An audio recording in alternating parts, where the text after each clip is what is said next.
Hello नमस्कार साथियों, example 91 में आप सभी का स्वागत है दोस्तों। चलिए आज हम लोग बीपीएससी 3.0 के तहत दोस्तों हम लोग और 4.0 के तहत दोस्तों हम लोग कक्षा 9 10th के लिए दोस्तों हम लोग 40 ज्योग्राफी और 40 क्वेश्चन आपका पॉलिटी दोस्तों डिस्कस कराया जाएगा। आपका 80 क्वेश्चन का इसी वीडियो में डिस्कस कराया जाएगा। आप भाई बहनों से गुजारिश है कि आप लोग इस वीडियो को 102 बार जरूर से जरूर देखिएगा दोस्तों, क्योंकि आपको बहुत हेल्प करेगा दोस्तों। चलिए हम लोग स्टार्ट करते हैं। पहले हम लोग भूगोल देखेंगे साथियों।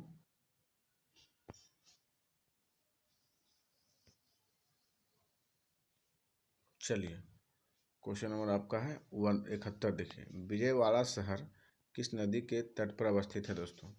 तो विजयवाड़ा जो शहर है वो आपका आंध्र प्रदेश में स्थित है दोस्तों।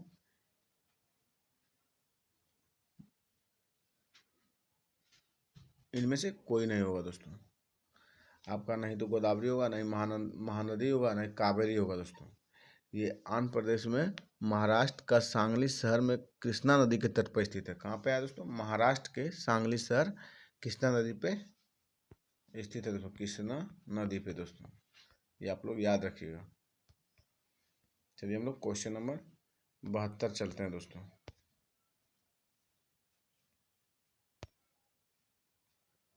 बहत्तर देखिए आप लोग, ओंटारियो झील कहाँ स्थित है? ओंटारियो झील दोस्तों आपका, ये आपका कनाडा में भी स्थित है दोस्तों, यूएसए में भी और मैक्सिको में। आपका एक से अधिक इसमें हो जाएगा दोस्तों।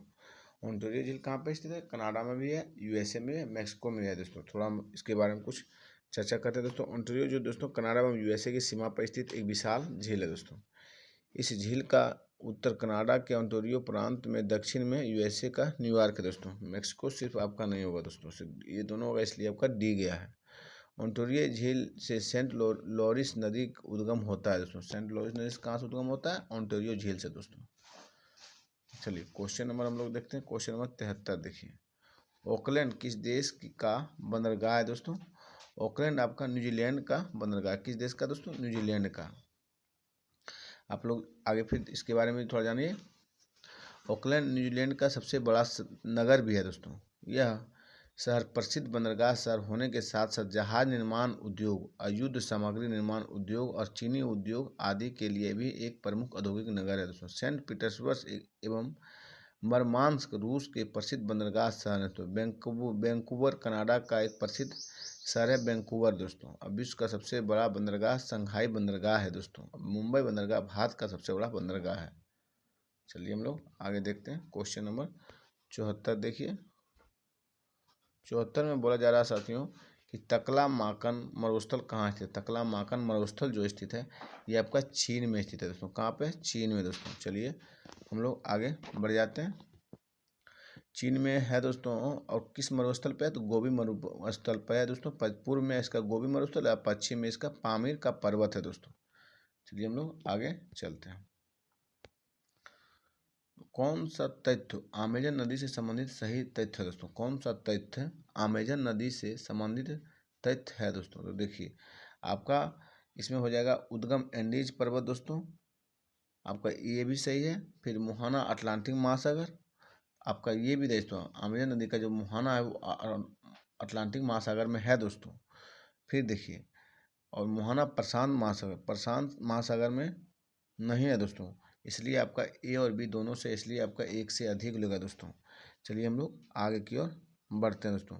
अमेजन बेसिन में पाए जाने वाले विश्वतीय वनों को सेलवास कहते हैं। क्या कहते हैं दोस्तों? सेलवास। अमेजन वनों में विश्वतीय वनों को पाए जाने वाले को हम लोग सेलवास के नाम से जानते हैं दोस्तों।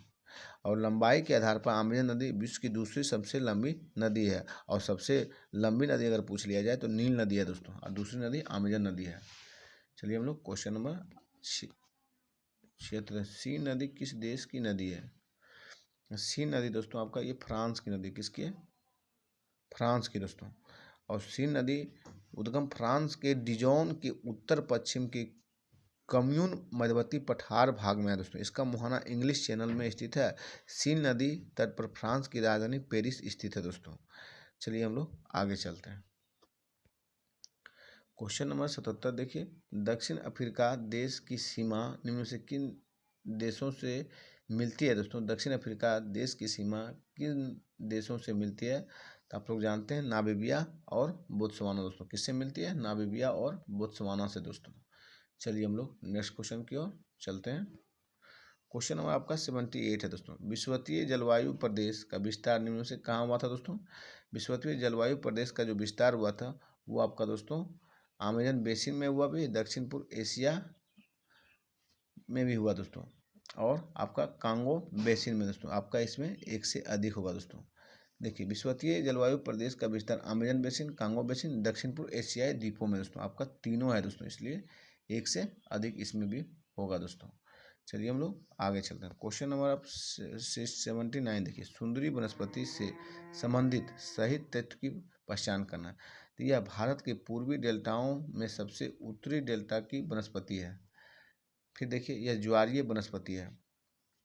फिर यह सख्त एवं टिकाऊ लकड़ी वाली वनस्पति हो। तो आपका तीनों ऑप्शन सही है दोस्तों। तीनों जो दिया गया स्टेटमेंट सही है। तो सुंदरी वनस्पति से संबंधित जो सही तथ्य है, यह भारत के पूर्वी डेल्टाओं में सबसे उत्तरी डेल्टा की वनस्पति है। यह ज्वारीय वनस्पति है और यह सख्त एवं टिकाऊ लकड़ी वाली वनस्पति है दोस्तों। चलिए हम लोग आगे चलते हैं। आपका डी हो जाएगा दोस्तों आंसर इसमें। क्वेश्चन आपसे देखिए, तारपीन का तेल किस वृक्ष से निकाला जाता है दोस्तों? चीड़ से निकाला जाता है। किस वृक्ष से दोस्तों? चीड़ वृक्ष से तारपीन का तेल निकाला जाता है। तारपीन के तेल से बनता क्या क्या है वो भी देखिए। तारपीन का तेल दोस्तों रंगहीन और गंधयुक्त ज्वलनशील पानी में अमिश्रणीय तरल है। यह सल्फर, फॉस्फोरस, रेजिन, मोम और प्राकृतिक रबड़ के लिए अच्छा विलायक है दोस्तों। तारपीन का प्रयोग साबुन, पेंट, कागज एवं अन्य रासायनिक उद्योगों में होता है। तारपीन का वैज्ञानिक नाम दोस्तों पाइनस रॉक्स बगी है दोस्तों। भारत में चीड़ हिमालय वृक्ष में पाए जाते हैं। चीड़ वृक्ष मूल हिमालय शंकुधारी वनस्पति है दोस्तों। चीड़ जो है वृक्ष मूल में हिमालय में जो पाए जाते हैं शंकुधारी वनस्पति में पाए जाते हैं दोस्तों। हिमालय क्षेत्र में 1500 मीटर से 1750 मीटर की ऊंचाई पर चीड़ के वन काफी विकसित रूप में पाए जाते हैं। चलिए हम लोग आगे चलते हैं। क्वेश्चन नंबर आप देखिए दोस्तों 81, कंचनजंगा जैव मंडल आरक्षित क्षेत्र किस राज्य में स्थित है? कंचनजंगा आप लोग जानते हैं किस राज्य में दोस्तों? हिमाचल प्रदेश में। कि कंचनजंगा जैव मंडल पूछा है दोस्तों, तो आप लोग समझ गए होंगे सिक्किम में है दोस्तों। कहाँ पे? सिक्किम में। कंचनजंगा जैव मंडल जो है ये सिक्किम राज्य में अवस्थित है, क्योंकि इस जैव मंडल का नाम हिमालय की तीसरी सर्वोच्च चोटी कंचनजंगा के नाम पर रखा गया दोस्तों। और पूछ लिया जाए कंचनजंगा की ऊंचाई कितनी है? 8,586 मीटर है दोस्तों।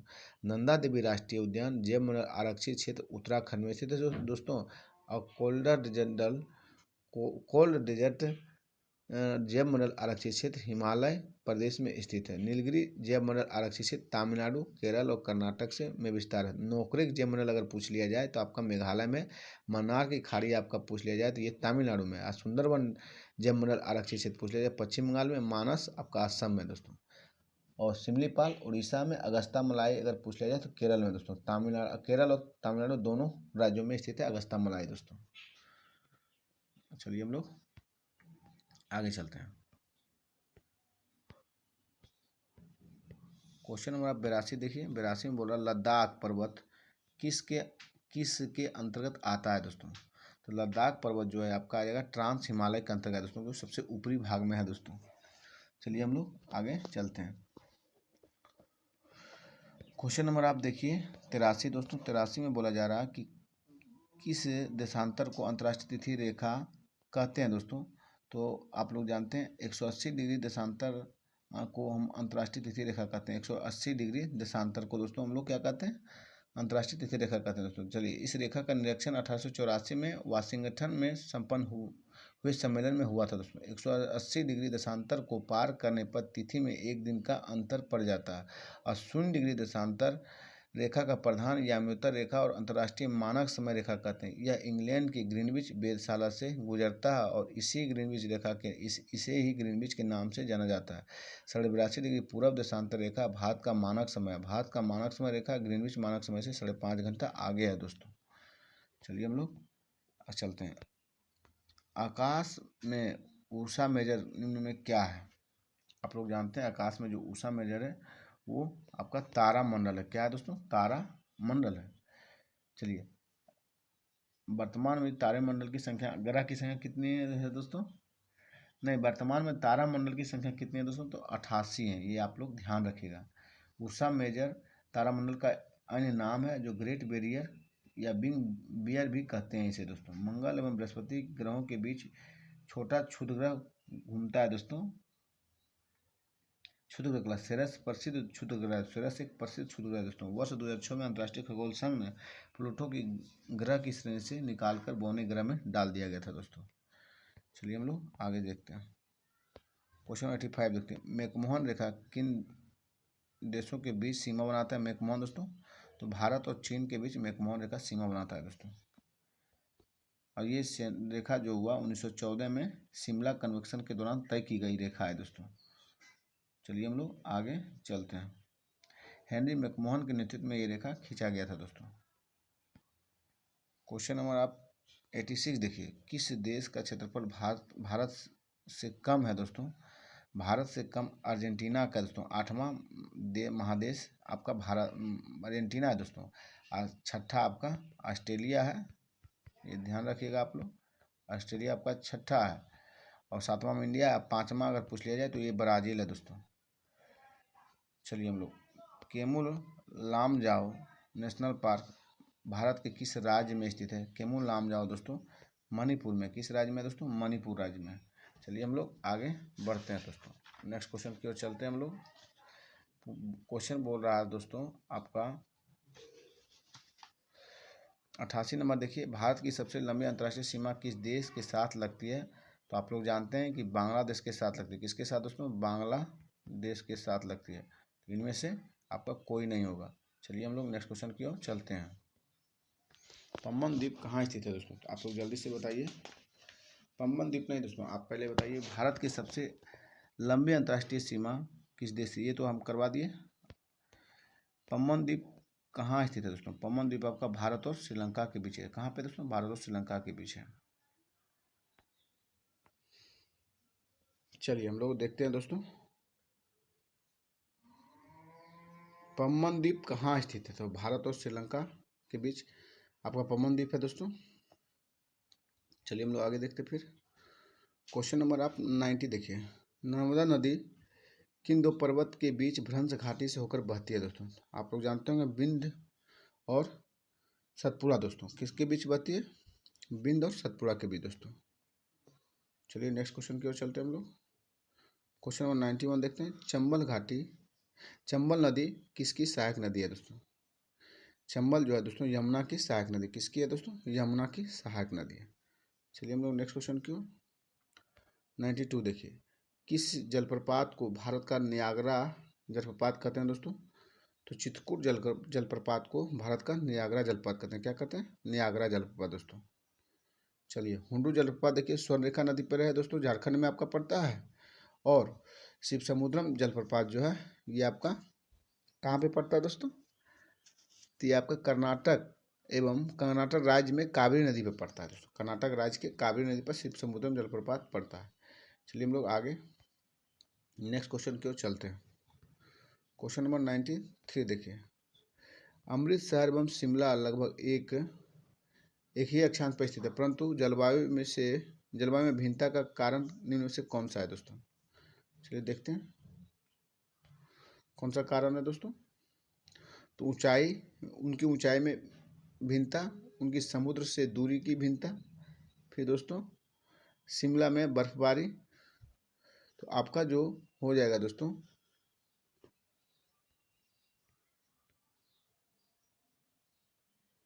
इसमें आपका हो जाएगा उनकी ऊंचाई में भिन्नता दोस्तों। उनकी ऊंचाई में भिन्नता होता है। अमृतसर एवं शिमला लगभग एक ही अक्षांश पर स्थित है, परंतु उनकी जलवायु में भिन्नता का कारण क्या होता है? तो उनकी ऊंचाई में भिन्नता दोस्तों, उनकी ऊंचाई में भिन्नता। चलिए हम लोग नेक्स्ट क्वेश्चन की ओर चलते हैं।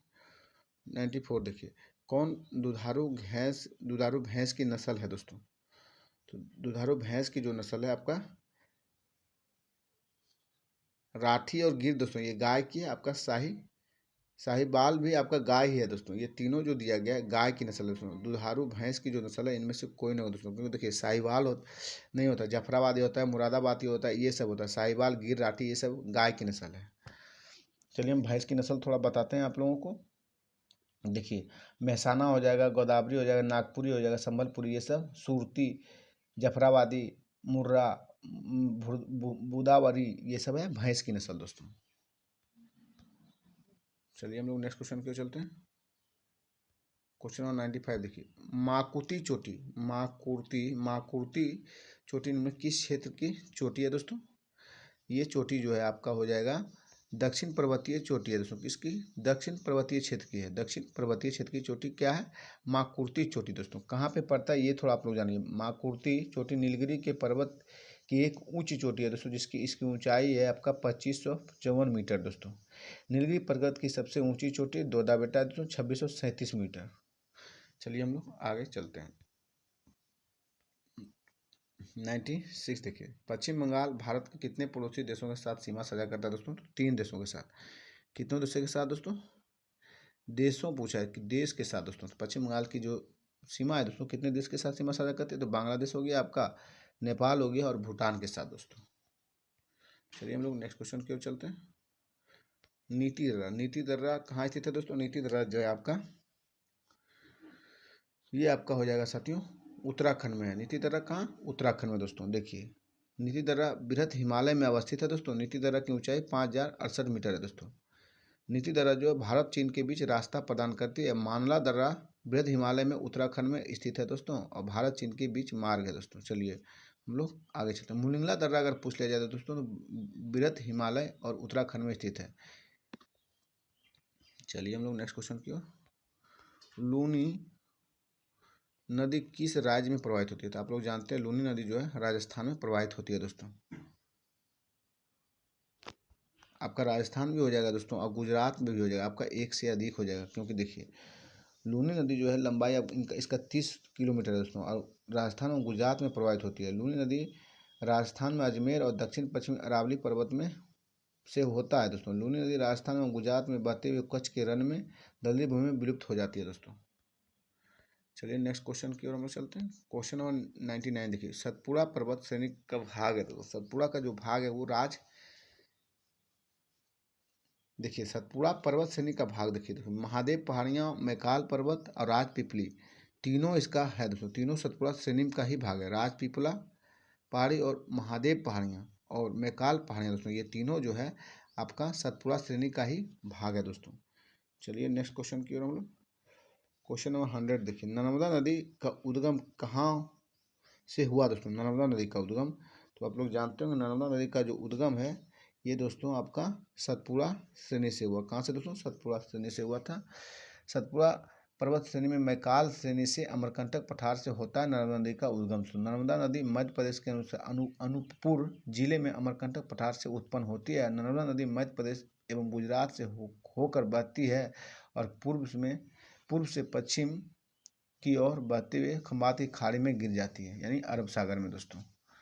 चलिए हम लोग नर्मदा को मध्य प्रदेश का जीवन रेखा भी कहते हैं दोस्तों। भारत के किस भाग में सर्वाधिक दैनिक तापांतर पाया जाता है दोस्तों? आप लोग जानते हैं राजस्थान के मरुस्थलीय क्षेत्र में ज़्यादा तापांतर पाया जाता है दोस्तों। चलिए 102 देखते हैं हम लोग। भारत किस राज्य में मानसून आगमन सबसे पहले हुआ था? भारत के किस राज्य में मानसून आगमन सबसे पहले हुआ दोस्तों? तो कहाँ हुआ था? केरल में दोस्तों। ये ध्यान रखिएगा आप लोग, अरब सागर की पेटी से वहाँ पहले आती है। तो आपका इसमें से कोई नहीं होगा क्योंकि दिया ही नहीं गया है दोस्तों। चलिए हम लोग नेक्स्ट क्वेश्चन की ओर चलते हैं। क्वेश्चन नंबर हम लोग देखेंगे, कोपेन के जलवायु वर्गीकरण के तहत AW उष्णकटिबंधीय सवाना प्रकार की जलवायु भारत के किस क्षेत्र में मुख्य रूप से पाई जाती है दोस्तों? तो आप लोग जानते हैं कि कोपेन के अनुसार जो जलवायु पाई जाती है वो दोस्तों सबसे पहले भारत में अधिकांश वर्षा दक्षिण पश्चिम मानसून से होता है। इनमें से कोई नहीं होगा दोस्तों, जो भी है इनमें से कोई नहीं। क्योंकि देखिए भारत में अधिकांश वर्षा दक्षिण पश्चिम मानसून से होती है। दक्षिण पश्चिम मानसून वर्षा जून से सितंबर के दौरान होती है। भारतीय दक्षिण पश्चिम मानसून का आगमन जून से आरंभ ही होता है, और यह आगमन अरब सागर की ओर केरल राज्य में सबसे पहले होता है। तो जून के प्रथम सप्ताह में मानसून केरल, कर्नाटक, गोवा, महाराष्ट्र तटीय क्षेत्रों में पहुंच जाता है, और बंगाल की खाड़ी आने वाला मानसून प्रदेश पूर्वी घाट से होता है, और सर्वोत्तम मानसून केरल के तट पर टकराती है, और आरंभिक टकराव आगमन को मानसून परफोस्ट कहा जाता है। बिहार में मानसून लगभग 10 जून को समान रूप से पहुंचता है दोस्तों।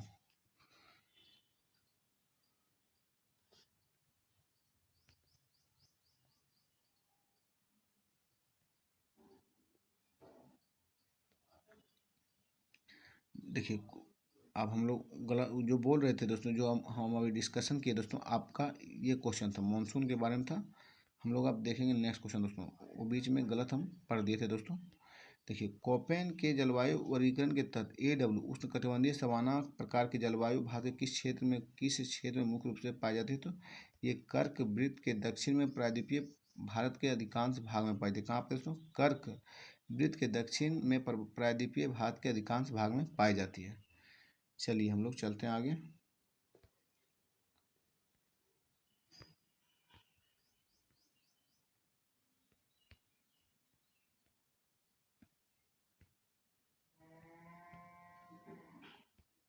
क्वेश्चन नंबर हम लोग 104 देखेंगे दोस्तों।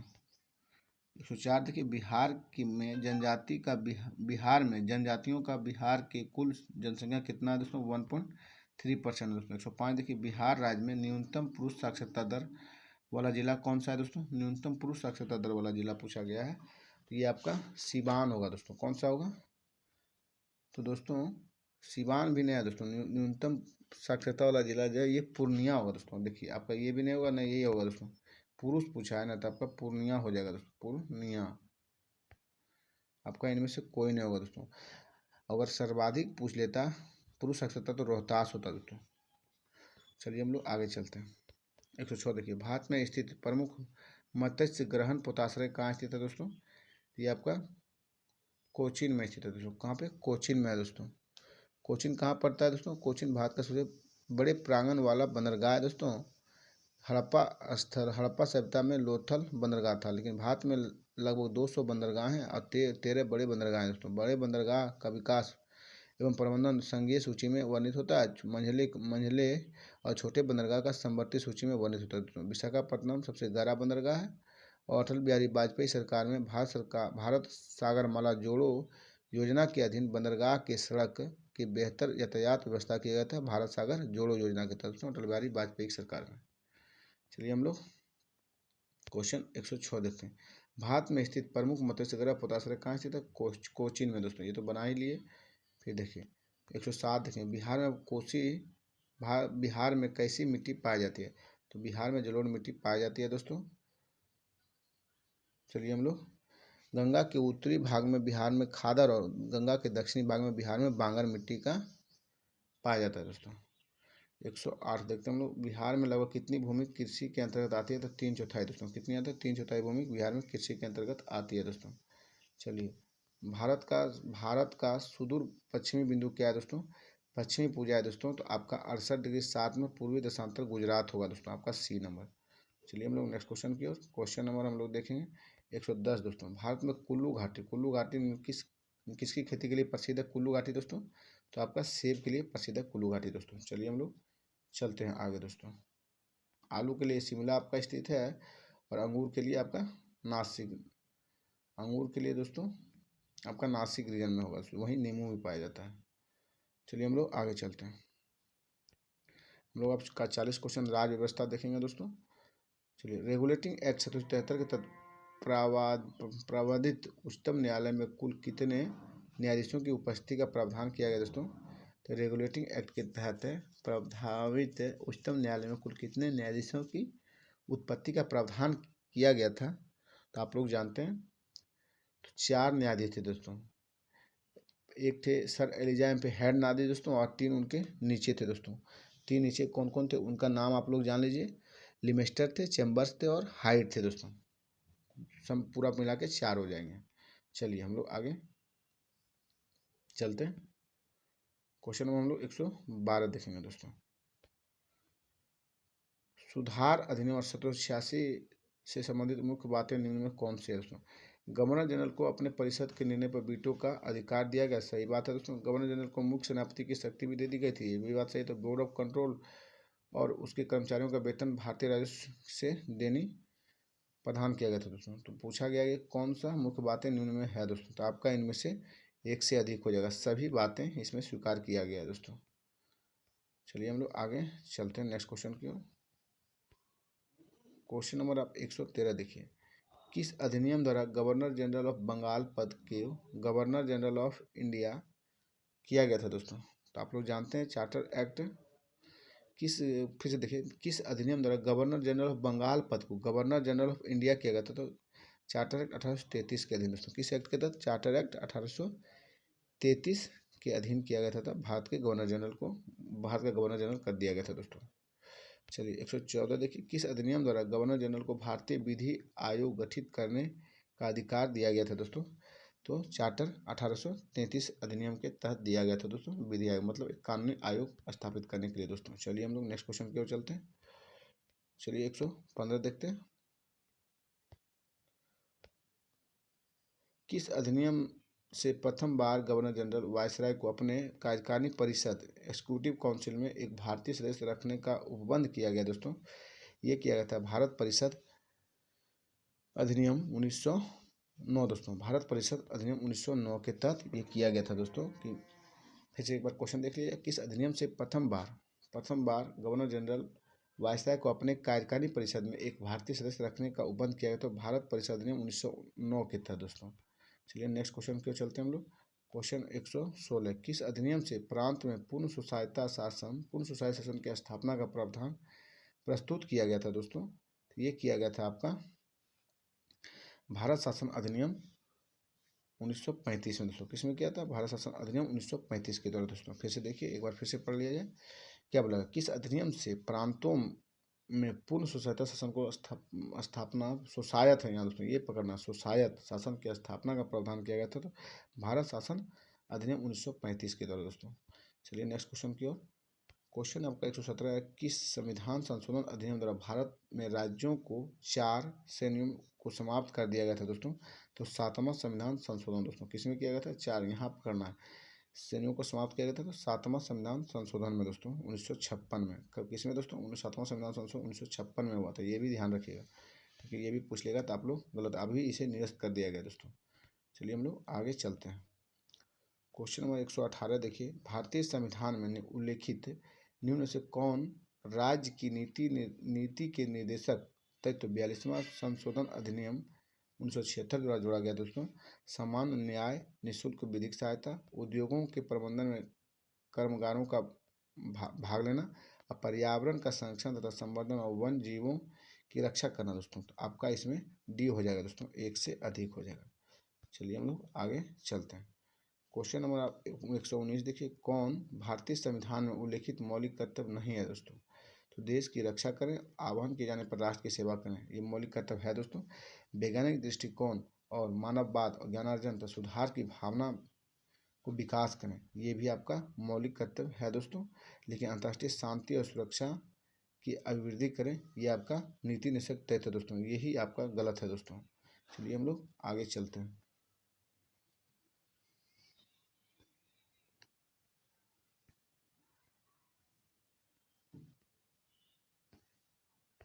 क्वेश्चन नंबर आप देखिए आप लोग 120 दोस्तों, यदि कोई भारतीय नागरिक किसी विदेशी राज्य की नागरिकता को स्वेच्छा से ग्रहण करता है तो वह भारत की नागरिकता नहीं रहेगा। इस बात का उल्लेख भारतीय संविधान किस अनुच्छेद में किया गया है?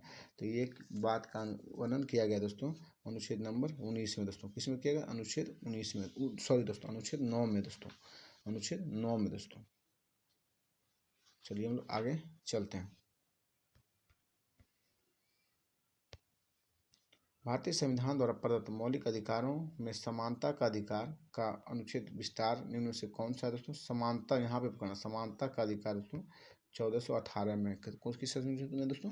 1418। एक बार फिर से आप थोड़ा सब अनुच्छेद को देख लीजिए। समता का अधिकार पूछे तो 1418 लगाइए, और स्वतंत्रता का अधिकार पूछे तो 19 से 22, और शोषण के विरुद्ध अधिकार पूछ लिया जाए तो 23-24 दोस्तों। अगर धर्म में स्वतंत्रता का अधिकार पूछ लिया जाए तो 25 से 28 मारिएगा, और संस्कृति और शिक्षा संबंधी अधिकार पूछे तो 29-30 लगाइएगा। संवैधानिक उपचारों का अधिकार पूछे तो 32 लगाइए दोस्तों। और अगर मूल संविधान मतलब संविधान में पहले से दोस्तों भारतीय नागरिकों को 7 मौलिक कर्तव्य अधिकार थे दोस्तों, लेकिन 44वां संविधान संशोधन 1978 द्वारा संपत्ति के अधिकार को मूल मौलिक अधिकारों की सूची से हटा दिया दोस्तों। मूल यानी मौलिक की सूची से हटा दिया गया था दोस्तों। चलिए हम लोग आगे चलते हैं, और इसे 300 क में रखा गया संपत्ति के अधिकार को दोस्तों। किसने कहा धर्मनिरपेक्ष राज्य से तात्पर्य ऐसा राज्य है जिसका अपना कोई धर्म नहीं है और जो सभी धर्मों के प्रति समान व्यवहार करता है ये कौन बोले थे, किनका स्टेटमेंट है दोस्तों, तो दुर्गादास का है दोस्तों। किनका, दुर्गादास का। फिर से देखिए, किसने कहा, धर्मनिरपेक्ष राज्य से तात्पर्य ऐसे राज्य से है जिसका अपना कोई धर्म नहीं है और जो सभी धर्मों के प्रति समान व्यवहार करता है। ये दुर्गादास बोल का स्टेटमेंट है। किनका है दोस्तों, दुर्गादास का। चलिए हम लोग आगे चलते हैं। डॉक्टर एस राधाकृष्णन आधुनिक भारत के सबसे बड़े दार्शनिक थे दोस्तों। एम.एन. राय 20 अगस्त 1920 को ताशकंद में कम्युनिस्ट पार्टी की स्थापना की दोस्तों। कब की गई थी कम्युनिस्ट पार्टी की स्थापना, 20 अगस्त 1920 को एम.एन. राय द्वारा ताशकंद में दोस्तों। उज्बेकिस्तान की राजधानी ताशकंद है दोस्तों, ये भी आप ध्यान रखिएगा। चलिए क्वेश्चन नंबर आप लोग 123 देखिए, किसने कहा, धर्म से जीवन के विभिन्न कार्यों में संगति आती है और इससे उसकी दिशा प्राप्त होती है, उसको दिशा प्राप्त होती है। ये डॉक्टर एस राधाकृष्णन का स्टेटमेंट है दोस्तों। किनका, डॉक्टर एस राधाकृष्णन का दोस्तों। फिर से देखिए, किसने कहा कि धर्म से जीवन के विभिन्न कार्यों में संगति आती है और इससे उसको दिशा प्राप्त होता है, डॉक्टर एस राधाकृष्णन का ये स्टेटमेंट है दोस्तों। देखिए, डॉक्टर एस राधाकृष्णन की पुस्तक है दोस्तों, फिलोसफी ऑफ इंडिया एवं दी हिंदू रिव्यू पुस्तक की रचना की थी दोस्तों। चलिए हम लोग आगे चलते हैं।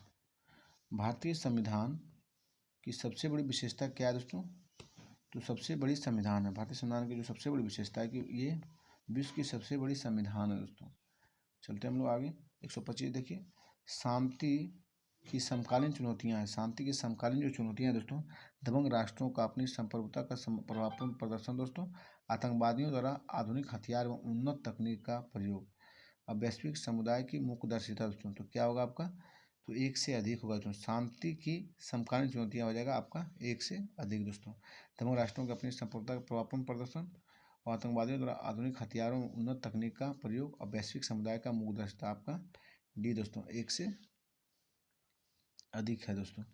चलिए हम लोग आगे चलते हैं। क्वेश्चन नंबर हम लोग 126 देखेंगे दोस्तों। इस्लामी आतंकवादियों द्वारा न्यूयॉर्क स्थित वर्ल्ड ट्रेड सेंटर पर हमला किया गया था। कब किया गया था दोस्तों, 11 सितंबर 2001 को किया गया था। कब, 11 सितंबर 2001 को दोस्तों। चलिए हम लोग इसमें 5000 आदमी मारे गए थे दोस्तों। चलिए हम लोग आगे चलते हैं। क्वेश्चन नंबर हम लोग आगे देखेंगे 127। भारत में विकास की अवधारणा का सशक्तिकरण हुआ था। तो दोस्तों, भारत में विकास की अवधारणा का सशक्तिकरण जो हुआ था, ये आपका 1950 से 1960 के दशक में हुआ था। कब हुआ था, 1950 से 1960 के दशक में दोस्तों। और देखिए, योजना आयोग 15 मार्च 1950 को योजना आयोग और 6 अगस्त 1952 को एनडीसी की स्थापना से विकास को बल मिला था दोस्तों। चलिए हम लोग आगे चलते हैं। समाजवाद शब्द का प्रथम बार उपयोग करने वाला था दोस्तों कौन, रॉबर्ट ओवन थे। समाजवाद शब्द का प्रथम बार प्रयोग किसने किया था, समाजवाद शब्द का प्रयोग दोस्तों प्रथम बार उपयोग किसने किया था, रॉबर्ट ओवन दोस्तों। कौन के थे, रॉबर्ट ओवन दोस्तों। दास कैपिटल किसकी पुस्तक है दोस्तों, तो कार्ल मार्क्स की दास कैपिटल है। और कब रिलीज किए थे, 1867 में किए दोस्तों। कार्ल मार्क्स एवं फ्रेडरिक एंगल्स ने कम्युनिस्ट मैनिफेस्टो की घोषणा पत्र तैयार भी किए दोस्तों। चलिए हम लोग नेक्स्ट क्वेश्चन की ओर चलते हैं। क्वेश्चन नंबर 129 देखिए दोस्तों। 129 बोला जा रहा है कि अनुच्छेद 124 देखिए, 124 में जो है दोस्तों आपका हो जाएगा आपका उच्चतम न्यायालय दोस्तों। 52 हो जाएगा आपका राष्ट्रपति दोस्तों। अब 5 हो जाएगा नागरिकता दोस्तों। 352 आपातकाल हो जाएगा। ये ध्यान रखिएगा आप लोग दोस्तों, आपका हो जाएगा ए नंबर दोस्तों। चलिए हम लोग नेक्स्ट क्वेश्चन की ओर चलते हैं। क्वेश्चन नंबर आप देखिए 130 दोस्तों। 130 में बोला जा रहा है सूची 1 सूची 2 को मिलाना है दोस्तों। प्लेटो दार्शनिक राजा थे दोस्तों। कौन थे, दार्शनिक राजा प्लेटो थे दोस्तों। और हम लोग आगे चलते हैं। रॉल्स का स्टेटमेंट निष्पक्षता के न्याय के रूप में था। रॉल्स का जो स्टेटमेंट था निष्पक्षता के रूप में न्याय। अब बेंथम जो बोले थे दोस्तों, आपका बी है, बेंथम बोले थे उपयोगिता दोस्तों। उपयोगितावाद पर बेंथम स्टेटमेंट दिए थे। मार्क्सवाद अतिरिक्त मूल्य है दोस्तों। मार्क्सवाद अतिरिक्त मूल्य दोस्तों। एक बार फिर से याद कीजिए आप लोग। प्लेटो क्या बोले थे, दार्शनिक राजा, प्लेटो दार्शनिक राजा। और रॉल्स बोले थे निष्पक्षता के रूप में न्याय। बेंथम बोले थे उपयोगितावाद। और मार्क्स बोले थे अतिरिक्त मूल्य दोस्तों। चलिए हम लोग आगे चलते हैं। क्वेश्चन नंबर 131 देखिए, सूची 1 सूची 2 को मिलाना है दोस्तों। वित्त आयोग आपका 280 है दोस्तों। वित्त आयोग कितना, 280। वित्तीय आपातकालीन स्थिति दोस्तों, ये आपका 360 हो जाएगा दोस्तों। वित्तीय आपातकाल कब अभी तक नहीं लगा इंडिया में एक भी बार भी दोस्तों, लेकिन 360 अनुच्छेद में दिया गया। राज्यसभा को अखिल भारतीय सेवा सृजन कर की पहल आपका 312 अनुच्छेद में दोस्तों। संवैधानिक संशोधन 368, तो संविधान संशोधन जो होता है 368 अनुच्छेद के तहत ये दक्षिण अफ्रीका से लिया गया है दोस्तों। चलिए हम लोग आगे बढ़ते हैं दोस्तों। क्वेश्चन नंबर आप लोग देखेंगे 132, बिहार पंचायत राज अधिनियम 2006 आरक्षण का क्या प्रावधान किया गया दोस्तों। देखिए, अनुसूचित जाति, अनुसूचित जनजाति एवं पिछड़े वर्ग के लिए स्तर पर कुल स्थानों पर 50% आरक्षण दोस्तों सही है। इन वर्गों के लिए उनकी जनसंख्या के अनुपात में स्थान आरक्षण, ये भी सही है, लेकिन आरक्षित स्थानों का 50% स्थान उसी वर्ग की महिलाओं के लिए आरक्षित है। ये आपका स्टेटमेंट नहीं, लेकिन आपका एक से अधिक हो जाएगा दोस्तों। देखिए, उसी वर्ग की महिलाओं को लिए आरक्षण है, तो आपका तीनों सही है दोस्तों, इसलिए आपका डी जाएगा ऑप्शन। चलिए हम लोग आगे चलते हैं। देखिए, ग्राम कचहरी के दंड देने की शक्ति, ग्राम कचहरी को दंड देने की शक्ति की सीमा क्या है दोस्तों। इसे अधिकतम 1000 रुपये की जुर्माना तक दोस्तों, कितना है, अधिकतम 1000 रुपये तक जुर्माना लगा सकता है। ग्राम कचहरी का प्रधान सरपंच होते हैं। पंचायती राज का मूल इकाई ग्राम पंचायत है दोस्तों। पंचायती राज का मूल इकाई जो है ग्राम पंचायत है। चलिए हम लोग आगे चलते हैं। क्वेश्चन नंबर हम लोग 134 देखेंगे। ग्राम पंचायत की बैठक बुलाने इसकी अध्यक्षता करने का अधिकार किसे है दोस्तों, तो मुखिया को। ऐसे किसे अधिकार है, मुखिया का दोस्तों। चलिए हम लोग आगे चलते हैं। 135 देखते हैं। 135 में दोस्तों, संविधान के प्रारंभ होने के बाद किस अधिनियम में नागरिकता पाने और गंवाने संबंधी प्रावधान है दोस्तों।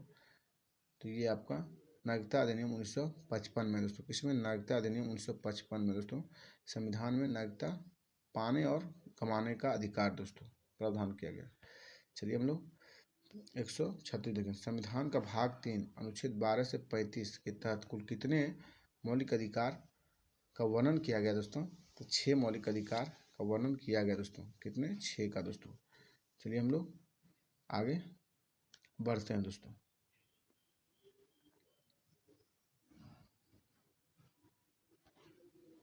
क्वेश्चन नंबर 137 देखिए, भारत के संविधान के किस अनुच्छेद में लिखा है कि 14 वर्ष से कम आयु का बालक किसी भी फैक्ट्री या खान या अन्य कोई जोखिमपूर्ण रोजगार में कार्य नहीं करेगा दोस्तों। ये किस में है, तो ये आपका अनुच्छेद 24 में दोस्तों। किसमें, अनुच्छेद 24 में। फिर से देखिए, भारत के संविधान के किस अनुच्छेद में लिखा है कि 14 वर्ष से कम आयु का बालक किसी भी फैक्ट्री या खान या अन्य कोई जोखिमपूर्ण रोजगार में कार्य नहीं करे, 24 में दोस्तों, अनुच्छेद 24 में दिया गया।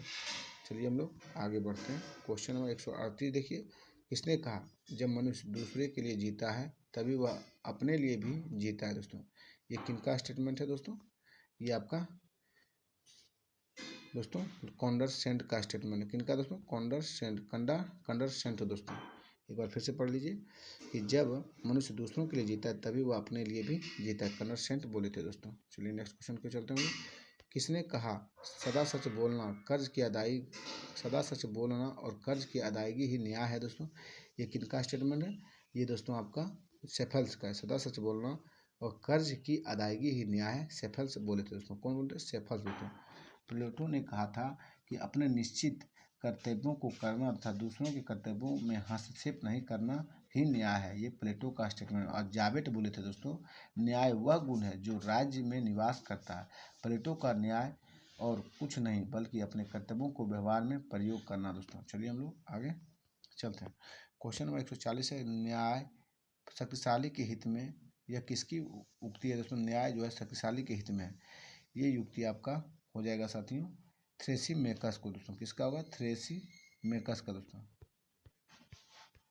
थ्रेसिमेकस का है दोस्तों ये, इसलिए इनमें से कोई नहीं होगा ये। चलिए हम लोग आगे चलते हैं। 143 देखिए, जिसकी लाठी उसकी भैंस न्याय का सिद्धांत किस अवस्था में प्रचलित है दोस्तों। ये प्रारंभिक अवस्था में प्रचलित है। जिसकी मतलब जो बरियार है वही लूट लिया दोस्तों, वही जिसकी लाठी उसकी भैंस हो गया। न्याय का सिद्धांत किस पर है, प्रारंभिक अवस्था में दोस्तों। चलिए हम लोग आगे नेक्स्ट क्वेश्चन की ओर चलते हैं। क्वेश्चन नंबर 142 देखिए, सामाजिक न्याय की सही परिभाषा तभी होगी जब लोग रहन सहन के तौर तरीके पूर्ण समानता और एकरूपता हो दोस्तों। आपका ए सही है 100% दोस्तों। कौन सही है? तो आपका ए दोस्तों। फिर से देखिए, सामाजिक न्याय की सही परिभाषा तभी होगी जब लोग के रहन सहन और तौर तरीके पूर्ण समानता और एक रूपता में हो दोस्तों। चलिए हम लोग आगे चलते हैं। क्वेश्चन 143 देखिए, मानव अधिकारों को विश्वव्यापी घोषणा पत्र किसने स्वीकार किया दोस्तों? तो मानव अधिकारों को विश्वव्यापी घोषणा पत्र आपको संयुक्त राष्ट्र महासभा ने दिया था दोस्तों। कौन दिया था? संयुक्त राष्ट्र महासभा में। चलिए हम लोग आगे चलते हैं। क्वेश्चन नंबर आप 144 देखिए, सामाजिक न्याय की आवश्यकता है क्योंकि सामाजिक न्याय की आवश्यकता है सामाजिक संपत्तियों का न्यायपूर्ण वितरण होना दोस्तों, समरसत्तापूर्ण समाज का निर्माण करना, और दोस्तों दलितों और अधिकारों से वंचितों को फायदा, मतलब एक से अधिक इसमें होगा दोस्तों। न्याय, सामाजिक न्याय की आवश्यकता है क्योंकि दलितों और अधिकारों को भी, वंचितों को भी फायदा होगा और समरसत्तापूर्ण समाज का निर्माण होगा, समाज संपत्तियों का न्यायपूर्ण वितरण होगा दोस्तों। आपका डी होगा इसमें एक से अधिक दोस्तों। चलिए, किसी देश में लोग संविधान का संशोधन करने में भाग लेते हैं। किस देश में लोग संविधान संशोधन करने में भाग लेते हैं? तो आप लोग जानते हैं स्विट्जरलैंड में संविधान संशोधन करने में भाग लेते हैं दोस्तों। चलते हैं हम लोग आगे क्वेश्चन की चलते हैं। 146 देखिए, 69वां संविधान संशोधन दोस्तों, 69वां जो था ये आपका थोड़ा और ऊपर करते हैं दोस्तों। देखिए 69वां जो है दोस्तों, ये आपका 69वां संविधान संशोधन आपका 91 में दोस्तों, दिल्ली को राष्ट्रीय राजधानी का दर्जा देना दोस्तों। ये 69वां संविधान संशोधन 1991 में था। फिर देखिए 75वां संविधान संशोधन अधिनियम, पंचायतों को अनुसूचित 1994 में। 75वां संविधान संशोधन ये हो जाएगा आपका राज्य स्तरीय किराया, क्या होगा दोस्तों? आपका एक हो जाएगा राज्य स्तरीय किराया की स्थापना दोस्तों। फिर नेक्स्ट चलिए, फिर नेक्स्ट क्वेश्चन देखिए, 80वां संविधान संशोधन 2000 दोस्तों, ये आपका आ जाएगा 10वें वित्त आयोग सिफारिशों को स्वीकारना दोस्तों। आपका सी का 4 हो जाएगा दोस्तों। और डी देखिए, संविधान 83वां अधिनियम दोस्तों, ये अरुणाचल प्रदेश जनजातियों के लिए कोई आरक्षण नहीं दोस्तों, आपका हो जाएगा दोस्तों।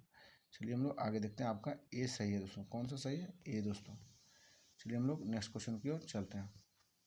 क्वेश्चन नंबर 147 देखिए, नए राज्यों का गठन दोस्तों भाग 2 में है दोस्तों। किसमें? भाग 2 में नागरिकता आप लोग जानते हैं दोस्तों, नागरिकता आपका भाग 2 में होगा दोस्तों, क्योंकि इसके 5 से 11 अनुच्छेद तक है दोस्तों।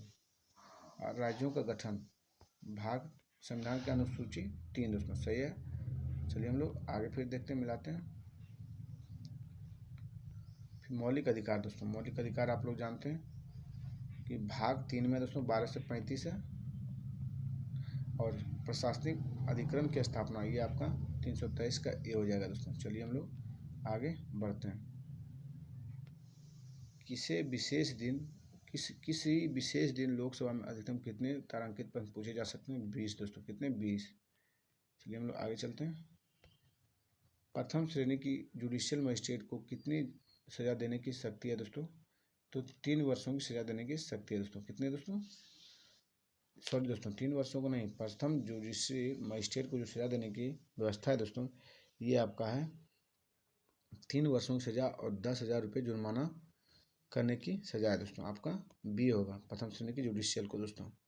चलिए हम लोग आगे चलते हैं। द्वितीय श्रेणी के मजिस्ट्रेट को पूछ लिया जाए, जैसे जुडिशियल मजिस्ट्रेट को 1 वर्ष की सजा और 5,000 जुर्माना लगाने के लिए दिया गया दोस्तों। जिला स्तर पर चीफ जुडिशियल मजिस्ट्रेट की अदालत होती है दोस्तों, जिला स्तर पर।